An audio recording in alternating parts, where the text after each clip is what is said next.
KaraokeBooks. Dead Souls. Nikolai Gogol.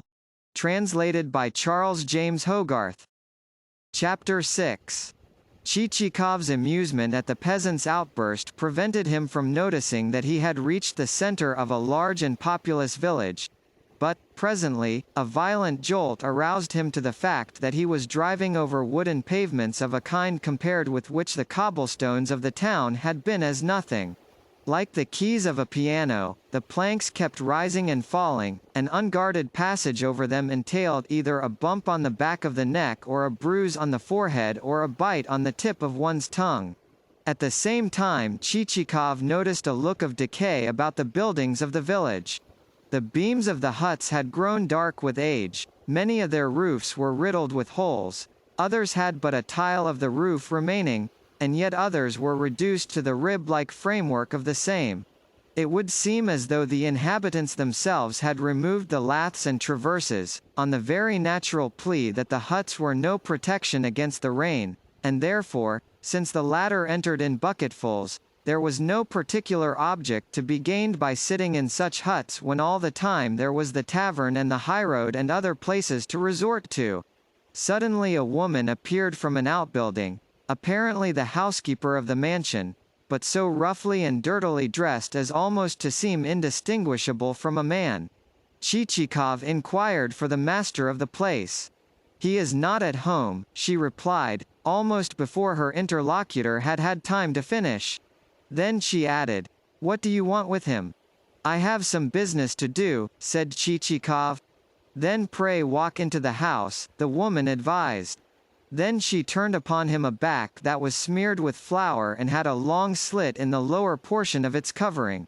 Entering a large, dark hall which reeked like a tomb, he passed into an equally dark parlor that was lighted only by such rays as contrived to filter through a crack under the door. When Chichikov opened the door in question, the spectacle of the untidiness within struck him almost with amazement.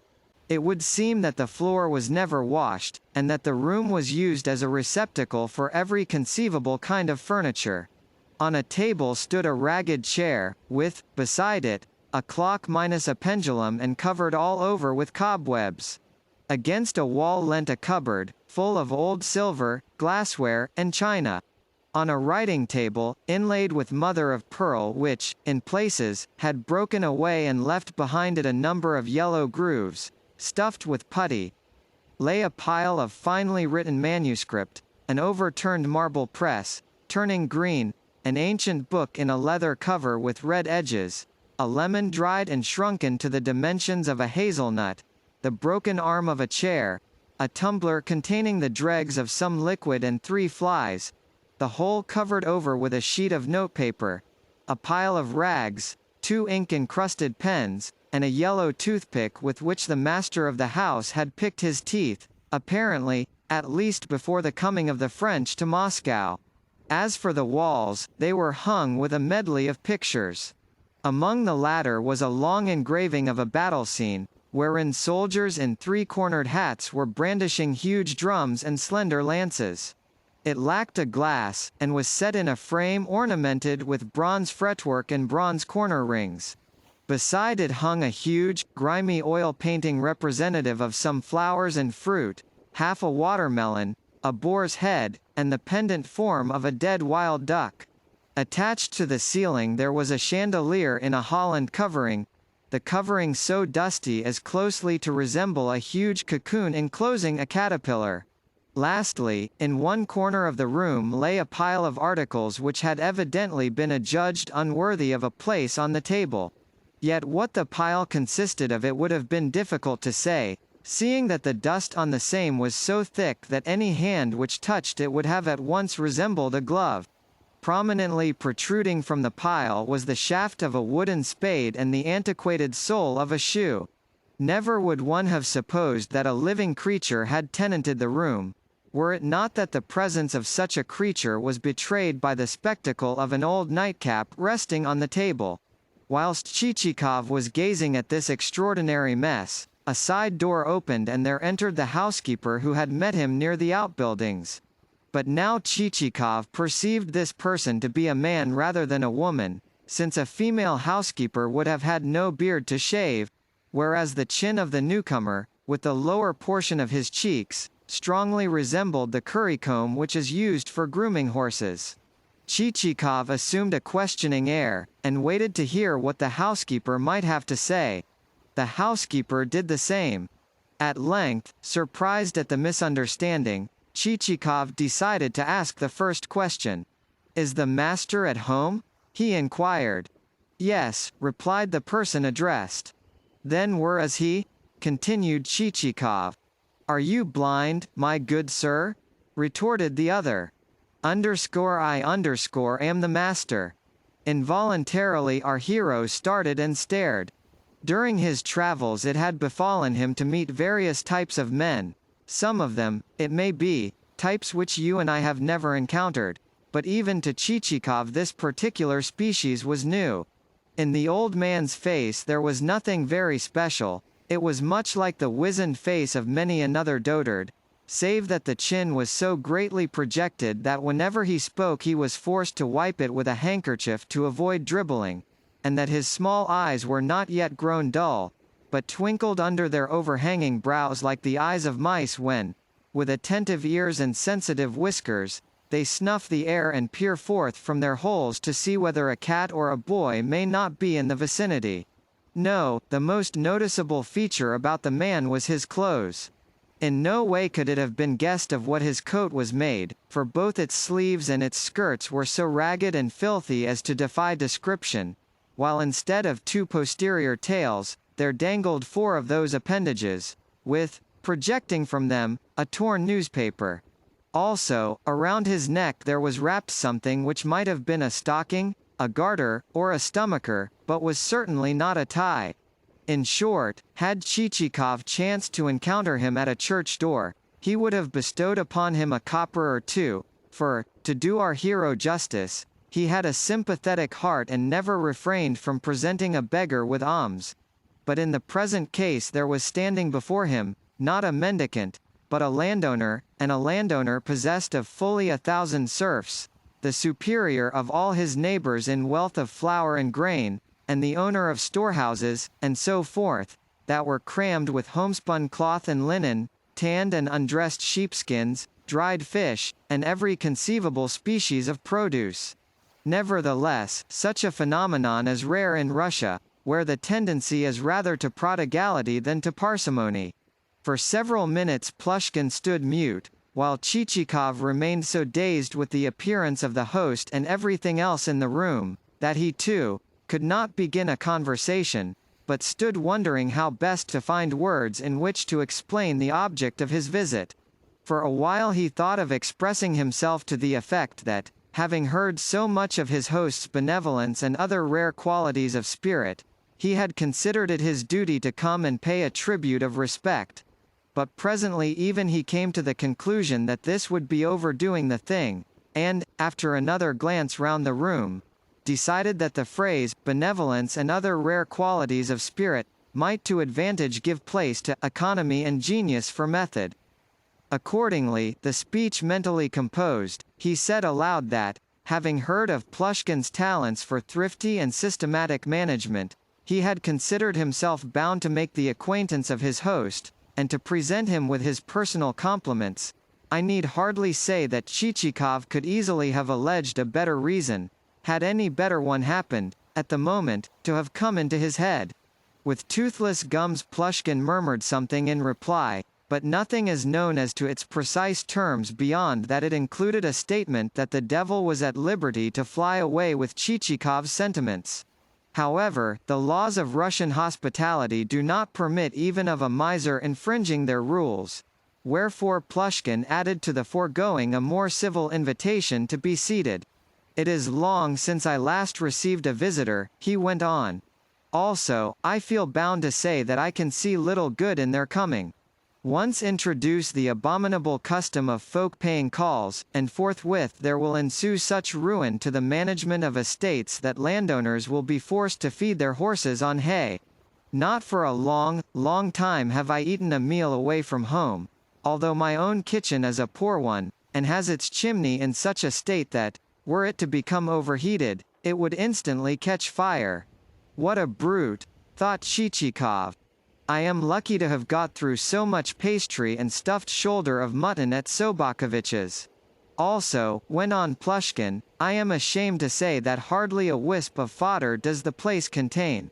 But how can I get fodder?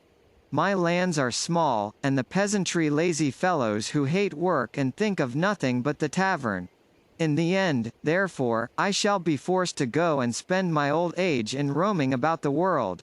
But I have been told that you possess over 1,000 serfs? Said Chichikov. Who told you that? No matter who it was, you would have been justified in giving him the lie. He must have been a jester who wanted to make a fool of you. 1,000 souls, indeed. Why, just reckon the taxes on them, and see what there would be left. For these 3 years that accursed fever has been killing off my serfs wholesale. Wholesale, you say? Echoed Chichikov, greatly interested.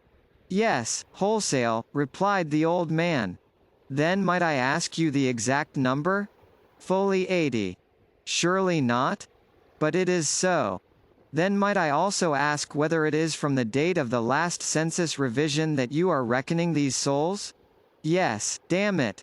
And since that date I have been bled for taxes upon 120 souls in all. Indeed? Upon 120 souls in all. And Chichikov's surprise and elation were such that, this said, he remained sitting open-mouthed. Yes, good sir, replied Plushkin. I am too old to tell you lies, for I have passed my 70th year. Somehow he seemed to have taken offense at Chichikov's almost joyous exclamation. Wherefore the guest hastened to heave a profound sigh, and to observe that he sympathized to the full with his host's misfortunes. But sympathy does not put anything into one's pocket, retorted Plushkin. For instance, I have a kinsman who is constantly plaguing me. He is a captain in the army, damn him, and all day he does nothing but call me, dear uncle, and kiss my hand, and express sympathy until I am forced to stop my ears. You see, he has squandered all his money upon his brother officers, as well as made a fool of himself with an actress. So now he spends his time in telling me that he has a sympathetic heart.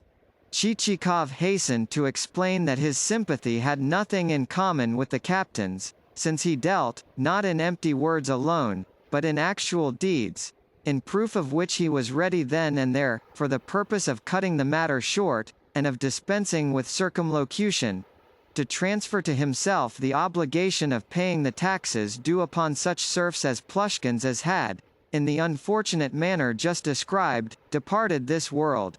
The proposal seemed to astonish Plushkin, for he sat staring open-eyed. At length he inquired, "My dear sir, have you seen military service?" "No," replied the other warily, "but I have been a member of the civil service." "Oh. Of the civil service?" And Plushkin sat moving his lips as though he were chewing something. "Well, what of your proposal?" He added presently. "Are you prepared to lose by it?" "Yes, certainly, if thereby I can please you." "My dear sir! My good benefactor!" In his delight Plushkin lost sight of the fact that his nose was caked with snuff of the consistency of thick coffee, and that his coat had parted in front and was disclosing some very unseemly underclothing. "What comfort you have brought to an old man!" "Yes, as God is my witness." For the moment he could say no more. Yet barely a minute had elapsed before this instantaneously aroused emotion had, as instantaneously, disappeared from his wooden features. Once more they assumed a careworn expression, and he even wiped his face with his handkerchief, then rolled it into a ball, and rubbed it to and fro against his upper lip. "If it will not annoy you again to state the proposal," he went on, "what you undertake to do is to pay the annual tax upon these souls, and to remit the money either to me or to the treasury." "Yes, that is how it shall be done. We will draw up a deed of purchase as though the souls were still alive and you had sold them to myself." "Quite so, a deed of purchase," echoed Plushkin, once more relapsing into thought and the chewing motion of the lips. But a deed of such a kind will entail certain expenses, and lawyers are so devoid of conscience. In fact, so extortionate is their avarice that they will charge 1/2 a ruble, and then a sack of flour, and then a whole wagon load of meal. I wonder that no one has yet called attention to the system." Upon that Chichikov intimated that, out of respect for his host, he himself would bear the cost of the transfer of souls. This led Plushkin to conclude that his guest must be the kind of unconscionable fool who, while pretending to have been a member of the civil service, has in reality served in the army and run after actresses. Wherefore the old man no longer disguised his delight, but called down blessings alike upon Chichikov's head and upon those of his children. He had never even inquired whether Chichikov possessed a family. Next, he shuffled to the window, and, tapping one of its panes, shouted the name of Proshka. Immediately someone ran quickly into the hall, and, after much stamping of feet, burst into the room. This was Proshka, a 13-year-old youngster who was shod with boots of such dimensions as almost to engulf his legs as he walked. The reason why he had entered thus shod was that Plushkin only kept one pair of boots for the whole of his domestic staff. This universal pair was stationed in the hall of the mansion, so that any servant who was summoned to the house might don the said boots after wading barefooted through the mud of the courtyard, and enter the parlour dry shod, subsequently leaving the boots where he had found them, and departing in his former barefooted condition. Indeed, had any one, on a slushy winter's morning, glanced from a window into the said courtyard, he would have seen Plushkin's servitors performing saltatory feats worthy of the most vigorous of stage dancers. "Look at that boy's face," said Plushkin to Chichikov as he pointed to Proshka. "It is stupid enough, yet, lay anything aside, and in a trice he will have stolen it. Well, my lad, what do you want?" He paused a moment or two, but Proshka made no reply. "Come, come," went on the old man. "Set out the samovar, and then give Mavra the key of the storeroom. Here it is, and tell her to get out some loaf sugar for tea. Here. Wait another moment, fool. Is the devil in your legs that they itch so to be off? Listen to what more I have to tell you. Tell Mavra that the sugar on the outside of the loaf has gone bad, so that she must scrape it off with a knife, and not throw away the scrapings, but give them to the poultry. Also, see that you yourself don't go into the storeroom, or I will give you a birching that you won't care for. Your appetite is good enough already, but a better one won't hurt you. Don't even try to go into the storeroom, for I shall be watching you from this window." You see, the old man added to Chichikov, one can never trust these fellows. Presently, when Proshka and the boots had departed, he fell to gazing at his guest with an equally distrustful air, since certain features in Chichikov's benevolence now struck him as a little open to question, and he had begun to think to himself, after all, the devil only knows who he is, whether a braggart, like most of these spendthrifts, or a fellow who is lying merely in order to get some tea out of me. Finally, his circumspection, combined with a desire to test his guest, led him to remark that it might be well to complete the transaction immediately, since he had not overmuch confidence in humanity, seeing that a man might be alive today and dead tomorrow. To this Chichikov assented readily enough, merely adding that he should like first of all to be furnished with a list of the dead souls. This reassured Plushkin as to his guest's intention of doing business, so he got out his keys, approached a cupboard, and, having pulled back the door, rummaged among the cups and glasses with which it was filled. At length he said, "I cannot find it now, but I used to possess a splendid bottle of liquor. Probably the servants have drunk it all, for they are such thieves. Oh no, perhaps this is it." Looking up, Chichikov saw that Plushkin had extracted a decanter coated with dust. "My late wife made the stuff," went on the old man, "but that rascal of a housekeeper went and threw away a lot of it, and never even replaced the stopper. Consequently bugs and other nasty creatures got into the decanter, but I cleaned it out, and now beg to offer you a glassful. The idea of a drink from such a receptacle was too much for Chichikov, so he excused himself on the ground that he had just had luncheon. "You have just had luncheon?" re-echoed Plushkin. Now, that shows how invariably one can tell a man of good society, wheresoever one may be. A man of that kind never eats anything, he always says that he has had enough. Very different that from the ways of a rogue, whom one can never satisfy, however much one may give him. For instance, that captain of mine is constantly begging me to let him have a meal, though he is about as much my nephew as I am his grandfather. As it happens, there is never a bite of anything in the house, so he has to go away empty. But about the list of those good-for-nothing souls, I happen to possess such a list, since I have drawn one up in readiness for the next revision. With that Plushkin donned his spectacles, and once more started to rummage in the cupboard, and to smother his guest with dust as he untied successive packages of papers, so much so that his victim burst out sneezing. Finally he extracted a much-scribbled document in which the names of the deceased peasants lay as close-packed as a cloud of midges, for there were 120 of them in all. Chichikov grinned with joy at the sight of the multitude. Stuffing the list into his pocket, he remarked that, to complete the transaction, it would be necessary to return to the town. "To the town?" repeated Plushkin. "But why? Moreover, how could I leave the house, seeing that every one of my servants is either a thief or a rogue? Day by day they pilfer things, until soon I shall have not a single coat to hang on my back." "Then you possess acquaintances in the town?" "Acquaintances? No. Every acquaintance whom I ever possessed has either left me or is dead. But stop a moment. I do know the president of the council.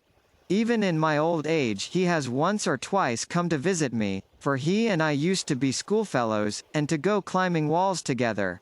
Yes, him I do know. Shall I write him a letter?" "By all means." "Yes, him I know well, for we were friends together at school." Over Plushkin's wooden features there had gleamed a ray of warmth, a ray which expressed, if not feeling, at all events feeling's pale reflection. Just such a phenomenon may be witnessed when, for a brief moment, a drowning man makes a last reappearance on the surface of a river, and there rises from the crowd lining the banks a cry of hope that even yet the exhausted hands may clutch the rope which has been thrown him, may clutch it before the surface of the unstable element shall have resumed for ever its calm, dread vacuity. But the hope is short-lived, and the hands disappear. Even so did Plushkin's face, after its momentary manifestation of feeling, become meaner and more insensible than ever. "There used to be a sheet of clean writing paper lying on the table," he went on. "But where it is now I cannot think. That comes of my servants being such rascals." With that he fell to looking also under the table, as well as to hurrying about with cries of "Mavra, Mavra." At length the call was answered by a woman with a plateful of the sugar of which mention has been made, whereupon there ensued the following conversation. "What have you done with my piece of writing paper, you pilferer? I swear that I have seen no paper except the bit with which you covered the glass. Your very face tells me that you have made off with it. Why should I make off with it? 'Twould be of no use to me, for I can neither read nor write. You lie. You have taken it away for the sexton to scribble upon. Well, if the sexton wanted paper he could get some for himself. Neither he nor I have set eyes upon your piece. Ah! Wait a bit, for on the judgment day you will be roasted by devils on iron spits. Just see if you are not. But why should I be roasted when I have never even touched the paper? You might accuse me of any other fault than theft. Nay, devils shall roast you, sure enough.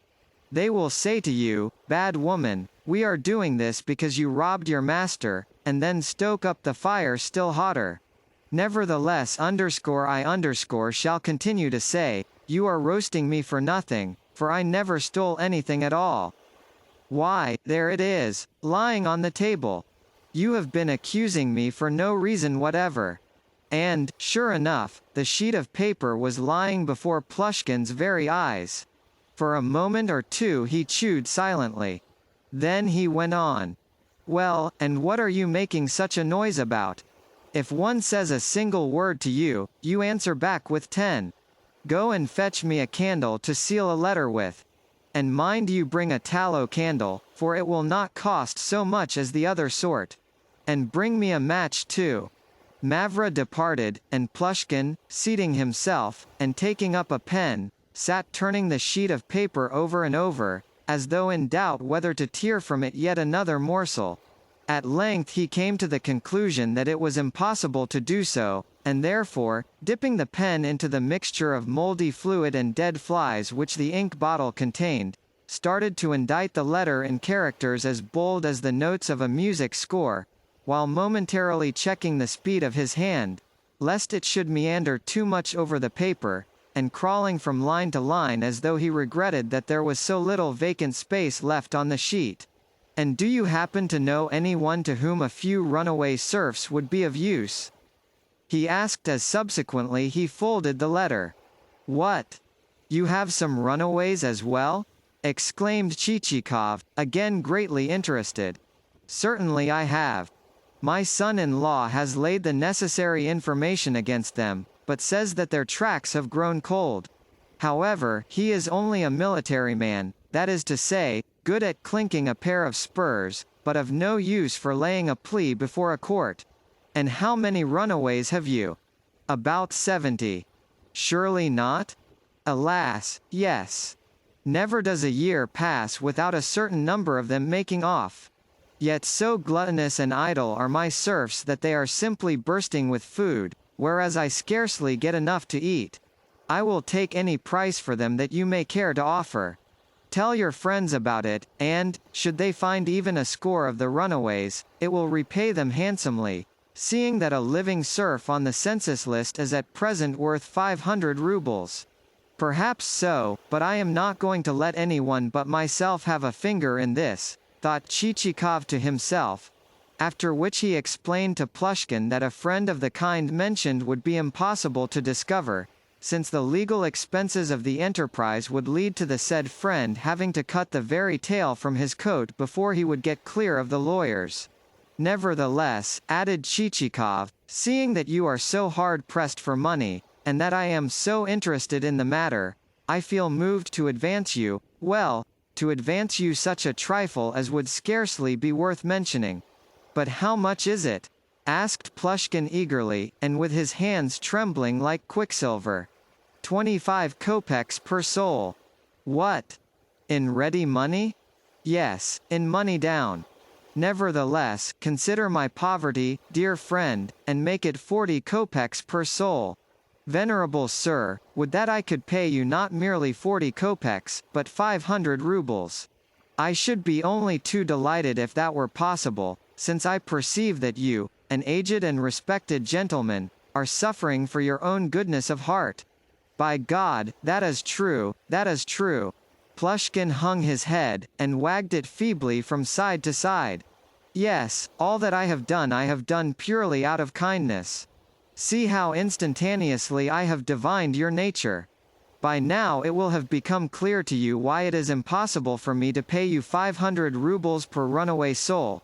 For by now you will have gathered the fact that I am not sufficiently rich. Nevertheless, I am ready to add another 5 kopecks, and so to make it that each runaway serf shall cost me, in all, 30 kopecks. As you please, dear sir. Yet stretch another point, and throw in another 2 kopecks. Pardon me, but I cannot. How many runaway serfs did you say that you possess? 70? No, 78. 78 souls at 30 kopecks each will amount to. Only for a moment did our hero halt, since he was strong in his arithmetic, will amount to 24 rubles, 96 kopecks. With that he requested Plushkin to make out the receipt, and then handed him the money. Plushkin took it in both hands, bore it to a bureau with as much caution as though he were carrying a liquid which might at any moment splash him in the face, and, arrived at the bureau, and glancing round once more, carefully packed the cash in one of his money bags, where, doubtless, it was destined to lie buried until, to the intense joy of his daughters and his son-in-law, and, perhaps, of the captain who claimed kinship with him, he should himself receive burial at the hands of Fathers Carp and Polycarp, the two priests attached to his village. Lastly, the money concealed, Plushkin reseated himself in the armchair, and seemed at a loss for further material for conversation. "Are you thinking of starting?" at length he inquired, on seeing Chichikov making a trifling movement, though the movement was only to extract from his pocket a handkerchief. Nevertheless, the question reminded Chichikov that there was no further excuse for lingering. "Yes, I must be going," he said as he took his hat. "Then what about the tea?" "Thank you, I will have some on my next visit." "What? Even though I have just ordered the samovar to be got ready?" "Well, well. I myself do not greatly care for tea, for I think it an expensive beverage. Moreover, the price of sugar has risen terribly. Proshka," he then shouted. "The samovar will not be needed. Return the sugar to Mavra, and tell her to put it back again. But no. Bring the sugar here, and I will put it back. Goodbye, dear sir," finally he added to Chichikov. "May the Lord bless you. Hand that letter to the President of the Council, and let him read it. Yes, he is an old friend of mine. We knew one another as schoolfellows." With that, this strange phenomenon, this withered old man, escorted his guest to the gates of the courtyard, and, after the guest had departed, ordered the gates to be closed, made the round of the outbuildings for the purpose of ascertaining whether the numerous watchmen were at their posts, peered into the kitchen, where, under the pretense of seeing whether his servants were being properly fed, he made a light meal of cabbage soup and gruel, rated the said servants soundly for their thievishness and general bad behavior, and then returned to his room. Meditating in solitude, he fell to thinking how best he could contrive to recompense his guest for the latter's measureless benevolence. "I will present him," he thought to himself, "with a watch. It is a good silver article, not one of those cheap metal affairs, and though it has suffered some damage, he can easily get that put right. A young man always needs to give a watch to his betrothed. No," he added after further thought, "I will leave him the watch in my will, as a keepsake." Meanwhile our hero was bowling along in high spirit. Such an unexpected acquisition both of dead souls and of runaway serfs had come as a windfall. Even before reaching Plushkin's village he had had a presentiment that he would do successful business there, but not business of such preeminent profitableness as had actually resulted. As he proceeded he whistled, hummed with hand-placed trumpetwise to his mouth, and ended by bursting into a burst of melody so striking that Cellophane, after listening for a while, nodded his head and exclaimed, "My word, but the master can sing!" By the time they reached the town darkness had fallen, and changed the character of the scene. The britchka bounded over the cobblestones, and at length turned into the hostelry's courtyard, where the travellers were met by Petrushka. With one hand holding back the tails of his coat, which he never liked to see fly apart, the valet assisted his master to alight. The waiter ran out with candle in hand and napkin on shoulder. Whether or not Petrushka was glad to see the Baron return it is impossible to say, but at all events he exchanged a wink with Cellophane, and his ordinarily morose exterior seemed momentarily to brighten. "Then you have been travelling far, sir?" said the waiter, as he lit the way upstarts. "Yes," said Chichikov. "What has happened here in the meanwhile?" "Nothing, sir," replied the waiter, bowing, "except that last night there arrived a military lieutenant. He has got room number 16. "A lieutenant?" "Yes. He came from Ryazan, driving 3 grey horses." On entering his room, Chichikov clapped his hand to his nose, and asked his valet why he had never had the windows opened. "But I did have them opened," replied Petrushka. Nevertheless this was a lie, as Chichikov well knew, though he was too tired to contest the point. After ordering and consuming a light supper of sucking pig, He undressed, plunged beneath the bedclothes, and sank into the profound slumber which comes only to such fortunate folk as are troubled neither with mosquitoes nor fleas nor excessive activity of brain. KaraokeBooks.